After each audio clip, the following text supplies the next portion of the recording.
Good morning children. How are you all? I hope you all are fine and doing good. Welcome to our class. In this video class we are going to see 7th standard English term 2 unit 2. The topic is Wandering Singers written by Sarojini Naidu. Wandering Singers, that means the band of folk singers who wandered from town to town and from village to village to spread the message of love through their singing. The poetess about Sarojini Naidu.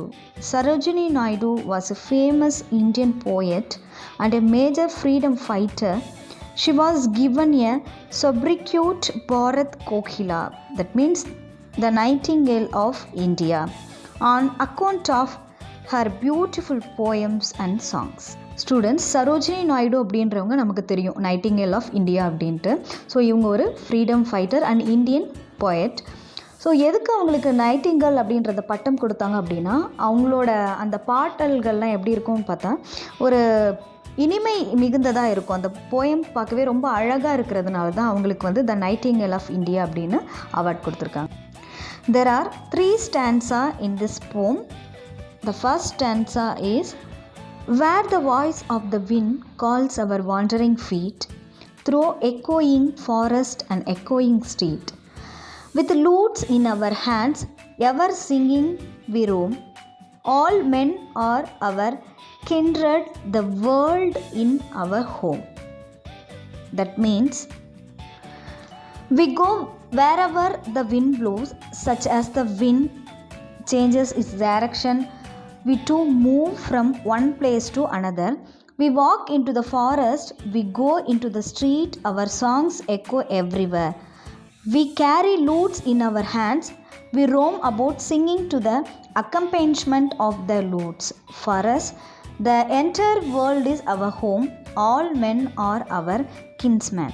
Dear students, இந்த first ஸ்டான்ஸால் நமக்கு என்ன சொல்கிறாங்க அப்படின்னா, இந்த wandering சிங்கர்ஸ்னால் first என்ன அப்படின்னு பார்த்தீங்க அப்படின்னா, தெருக்கூத்தாடிகள் அப்படின்னு சொல்லுவாங்க இல்லையா. நம்ம நிறைய பார்த்துருக்கலாம், வில்லேஜ்லலாம் நிறைய பேர் இருப்பாங்க. ஏதாவது ஒரு கலை நிகழ்ச்சின்னா இவங்க கலந்துப்பாங்க. அப்புறம் தெரு தெருவாக போய் இவங்க நிறையா ஒரு தாட்டை ஒரு கருத்தை மற்றவங்களுக்கு சொல்கிறதுக்காக இவங்கள யூஸ் பண்ணியிருப்பாங்க. ஸோ இந்த போயமில் நமக்கு என்ன சொல்லியிருக்காங்க அப்படின்னா, இந்த ஃபஸ்ட்டு ஸ்டான்ஸா, காற்று எந்த பக்கம்லாம் வீசுதோ அந்த பக்கம்லாம் எங்கள் கால்கள் போயிட்டுருக்கும், தெரு தெருவாக நாங்கள் போவோம், ஊர் ஊராக போவோம், எங்கள் கையில் ஒரு லூட்ஸ் இருக்கும், அது ஒரு கம்பிக்கருவி, அதை யூஸ் பண்ணி நாங்கள் எங்களோட கருத்துக்களை மற்றவங்களுக்கு தெரிவிப்போம். இந்த உலகமே எங்களோட வீடு தான், எல்லா மனுஷங்களும் எங்களோட உடன் பிறந்தவர்கள் தான், எல்லாரும் எங்களோட உறவினர்கள், நாங்கள் எல்லாரும் ஒற்றுமையாக எங்களோட கருத்துக்கள் மூலமாக நாங்கள் ஒன்றிணைந்திருப்போம் அப்படின்னு சொல்கிறாங்க இந்த ஃபஸ்ட் ஸ்டான்ஸால். Next we are going to discuss about second stanza. Our lays are of cities whose lustre is shed, the laughter and beauty of women long dead, the sword of old battle, the crown of old kings, and happy and simple and sorrowful things. The explanation from the second stanza, our songs are about cities which are bright and shining. We also sing about the beauty of women and their laughter who lived in ancient times. Our songs about the sword describe heroic deeds in battles. Our songs about the crown narrate the glory of ancient kings. Our songs are simple. They are not only about delightful things but also about sorrowful events in human life. Dear students, so second stanza என்ன அப்படின்னா, இந்த wandering singers சிட்டிஸ்க்கு போகும்போது அங்கே அவங்களோட பாடல்கள் பார்த்தோம் அப்படின்னா ரொம்ப பிரைட்டாகவும் ரொம்ப ஷைனிங்காகவும் இருக்கிற மாதிரி இருக்கும். அவங்களுக்குள்ள ஒரு புது எனர்ஜெட்டிக் இருக்கும். இவங்க எதை பற்றிலாம் பாடுறாங்க பார்த்தோன்னா, ஏன்ஷியன்ட் டைம்ஸில் உமனோட அதாவது பெண்களோட அழகை பற்றியும் அவங்களோட சிரிப்பை பற்றியும் பாடுறாங்க. அது மட்டும் இல்லாமல் அந்த காலத்தில் இருந்த ராஜாக்களை பற்றியும் அவங்களோட வீரங்களை பற்றியுமே இதில் பாடுறாங்க. அந்த காலத்தில் நடந்த போர் வீரத்தை பற்றியும், எப்படி ராஜாக்கள் அவங்களோட போர் திறமைகளை வெளிப்படுத்தினாங்க அப்படின்றத பற்றியும் பாடுறாங்க. ஸோ இது மட்டும், அதாவது ரொம்ப சந்தோஷமான விஷயங்களை மட்டும் நமக்கு சொல்லாமல் ரொம்ப கவலையான ஒரு கதைகளையும் நமக்கு நம்மளோட வாழ்க்கையில் நம்ம என்னென்னலாம் சந்தித்தோம், அந்த காலத்தில் என்னென்னலாம் சந்தித்தாங்க அப்படின்றத பற்றியும் நமக்கு அவங்க பாடுவாங்க. The last stanza, What hope shall we gather? What dreams shall we sow? Where the wind calls our wandering footstep we go. No love bites us tarry, no joy bites us wait. The voice of the wind is the voice of our fate. That means we don't pin our hope on anything in particular. We don't have great dream and aspiration. Our wandering feet take us to place wherever the wind blows.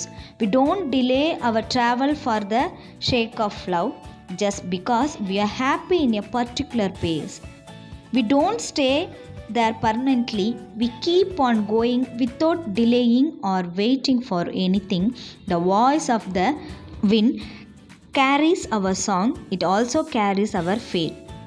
So இந்த third ஸ்டாண்ட்ஸால் என்ன சொல்கிறாங்க அப்படின்னா, wandering சிங்கர்ஸ்க்குன்னு தனியாக எந்த ஒரு ட்ரீமும் இல்லை, எந்த ஒரு ஹோப்புமே கிடையாது. காற்று எந்த பக்கம் வீசுதோ அந்த நோக்கி அவங்க தன்னோட பயணத்தை தொடர்ந்துக்கிட்டே இருக்காங்க. எந்த இடத்துக்கெல்லாம் போகிறாங்களோ அந்த இடம்லாம் அவங்களுக்கு நிரந்தரம் இல்லை அப்படின்னு அவங்களுக்கு தெரியும். ஸோ அந்த இடத்துல போகிறாங்க, அவங்களோட கதைகளை சொல்கிறாங்க, அவங்களுக்குன்னு உள்ள அந்த தத்துவங்களை சொல்கிறாங்க. அப்புறம் மற்றொரு இடத்துக்கு அவங்க பயணம் செய்கிறாங்க. ஸோ அவங்களுக்குன்னு எந்த ஒரு பர்மனெண்ட்டான பிளேஸுமே கிடையாது. ஸோ போகிற இடம் எல்லாமே அவங்களோட சொந்த இடமா அவங்க ஃபீல் பண்ணி அந்த இடத்துல கொஞ்ச நாள் வாழ்ந்துட்டு ஸோ இன்னொரு பிளேஸை தேடி அவங்க போயிட்டுருக்காங்க. அவங்க எடுத்துகிட்டு போகிறது ஒன்று தான், அது அவங்களோட காற்று மூலயமா கொடுக்குற அந்த வாய்ஸ் மட்டும்தான். அதுதான் அவங்களோட உண்மையான ஒரு சங்கீதம், அது அவங்களோட வாழ்க்கை. இதுதான் இந்த poem Wandering Singers-ஓட meaning. Next we are going to discuss about glossary. Lute, a kind of stringed musical instrument, அதாவது ஒரு கம்பி கருவி. Roam, wander or travel, அதாவது ட்ராவல் பயணிக்கிறது, அங்கே இங்குமா பயணிக்கிறது. Kindred அப்படின்னா ரிலேஷன், அதாவது உடன் பிறந்த ஒரு ரிலேஷன் போல். Lays, சாங்ஸ் ஆர் ஸ்டோரிஸ், அதாவது கதைகள். Tarry, வெயிட் ஆர் டிலே, அதாவது வெயிட் பண்ணுறது, காத்து இருக்கிறது. ஃபேட், டெஸ்டினி ஆர் லக், அதாவது விதி அப்படின்னு. Next, pick out the rhyming pair from the poem. So first ஸ்டாண்ட்ஸாக்குள்ள ரைமிங் வேர்ட்ஸ் அப்படின்னு பார்த்தோன்னா feet or street, Rome and home. Next second ஸ்டாண்ட்ஸாக்குள்ள rhyming words shed, dead, kings and things. Next third ஸ்டாண்ட்ஸாக்க உள்ள rhyming words so, go, wait and fate. These are all the rhyming words are this poem. See, read these lines and answer the question given below. Where the voice of the wind calls our wandering feet. இந்த லைனுக்கு question கொடுத்துருக்காங்க, அதுக்கு நம்ம answer பண்ணணும். Whose wandering feet is referred to her. யாருடைய wandering feet பற்றி இங்கே சொல்கிறாங்க அப்படின்னா the folk musician wandering feet is referred to her. Second, with lutes in our hands, ever singing we roam, all men are our kindred, the world is our home. So இந்த two லைன்ஸ்க்கு வந்து questions கொடுத்துருக்காங்க பாருங்கள். Who does we refer to, what do they have in their hands and what is its name. We refers to the folk musician. இங்கே யாரை பற்றி சொல்லியிருக்காங்கன்னா folk musician பற்றி சொல்லியிருக்காங்க. They have some musical instrument, அவங்க கையில் மியூசிக்கல் இன்ஸ்ட்ருமெண்ட் இருக்கும். It's name is lute, அது பேர் lute. Next second question, how are the men in the world related to the singer. So எப்படி அந்த சிங்கர்ஸ் வந்து எல்லா மனுஷங்களையும் ரிலேட் பண்ணுறாங்க அப்படின்னா the singers record all men in the world as the relation, எல்லாருமே அவங்களோட ரிலேஷன் அப்படின்னு சொல்லி சொல்கிறாங்க. Third, our lays are of cities whose lustre is shed. இந்த லைனுக்கு கொஸ்டின் கொடுத்துருக்காங்க. ஹியர் லேஸ் மீன்ஸ், லேஸ்னால் என்ன அப்படின்னு ஆப்ஷன்ஸ் கொடுத்துருக்காங்க. Lying down, stories, to keep. So இதுக்கு answer stories. So fourth question, the laughter and beauty of woman long dead, explain the meaning of the above line. இந்த லைனுக்கு meaning சொல்லியிருக்காங்க. The folk songs or folk stories portray the beauty and laughter of legendary heroines or queens. So இந்த folk சாங்ஸோ இல்லை இந்த ஸ்டோரிஸோ எதை பற்றி அப்படின்னா ரொம்ப லெஜெண்டான ஹீரோயின்ஸை பற்றி, இல்லை அவங்களோட சிரிப்பை பற்றியும், இல்லை அவங்களோட வாழ்க்கையை பற்றியும் எக்ஸ்பிளைன் பண்ணி. Dear students, in the poem Wandering Singers, the poetess Sarojini Naidu அந்த போம் மூலயமா நமக்கு என்ன எக்ஸ்பிளைன் பண்ணுறாங்க அப்படின்னு பார்த்தோன்னா, இந்த வாண்டரிங் சிங்கர்ஸோட லைஃப் எப்படி இருக்குது, அவங்க எங்கெல்லாம் ட்ராவல் பண்ணுறாங்க, அங்கே என்னென்னலாம் சொல்கிறாங்க, அதுலேருந்து நம்ம என்ன லேர்ன் பண்ணலாம் அப்படின்றது ரொம்ப அழகாக இந்த போமில் நமக்கு எக்ஸ்பிளைன் பண்ணியிருக்காங்க. I hope you all are understand this poem wandering singers. Thank you all and be safe. See you in the next class.